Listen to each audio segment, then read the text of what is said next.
as I was sequencing the record, I just kind of thought it would be funny to put First Place right beside Winning Horse. There was no other thought behind it than that. So, but it ends up working out really well.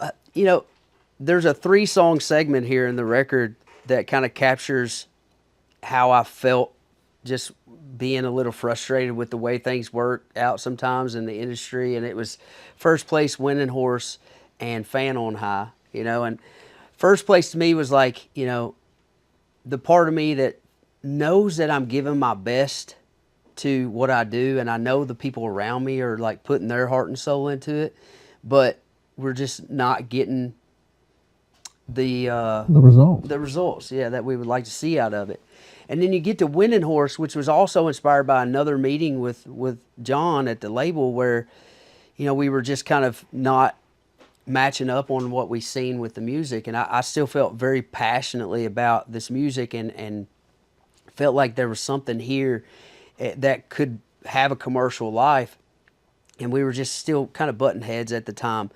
So we had started an idea called Winning Horse, and we tried to write a song that day, didn't get anywhere, and wrote the chorus to Winning Horse in like 15 minutes before you left. Mm-hmm.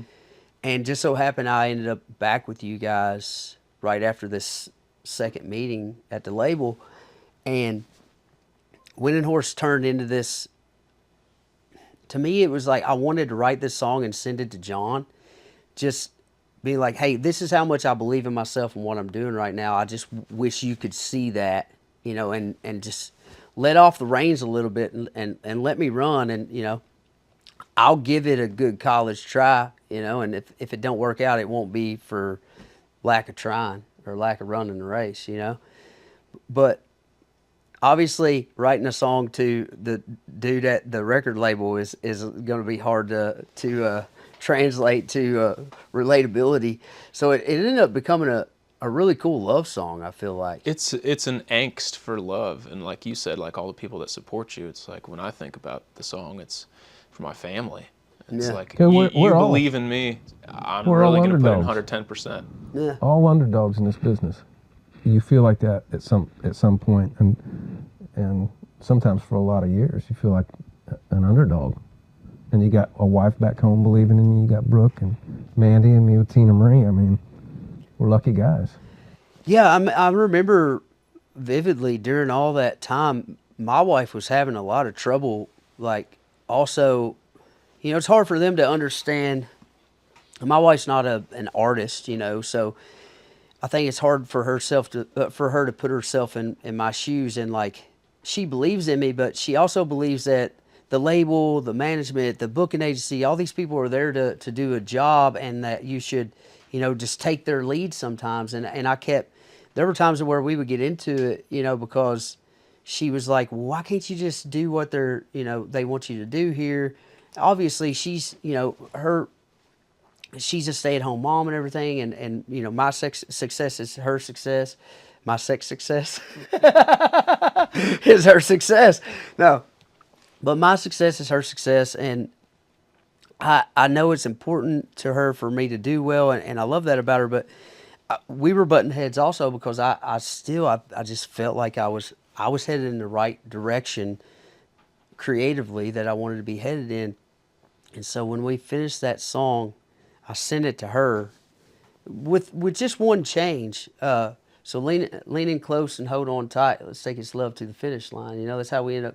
I think I put the word girl in there one time in the chorus, and it changed what the song meant to me. And I sent it to Mandy, and she listens to it, and it's the first time she's ever called me after I sent her a song, and she was crying, and she was like, I feel like this song is 100% you. And then I had to explain to her that the first love song I wrote and sent to her that made her cry was a song that I wrote to a dude at the record label. So... But no, I love the song. I love how it changed, and that's a prime example of like the demo had a lot of magic. Oh my gosh, that's the guitar part, that galloping. Yeah, you could just feel it. I played that. Yeah, I played that. There was probably some nudging of the part here and there to get it in time, because I do not have a metronome inside me. That is for sure. But kudos to you. You are the click. I am the click. I really appreciate you're the only dude I make music with that will sit there for an hour if that's what it takes when you know I really want to try to get a part out and just help me work through it until we get it the way it needs to be. And I really appreciate that because I love to play too.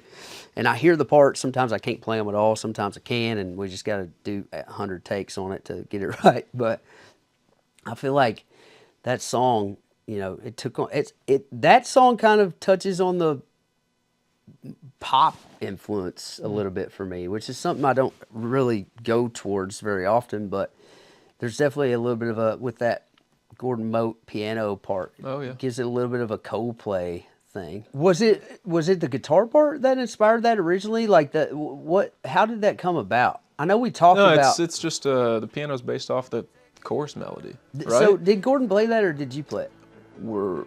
There's a little bit of both on the track. Okay, so you're doing that. A little Damascus melding. To the finish line.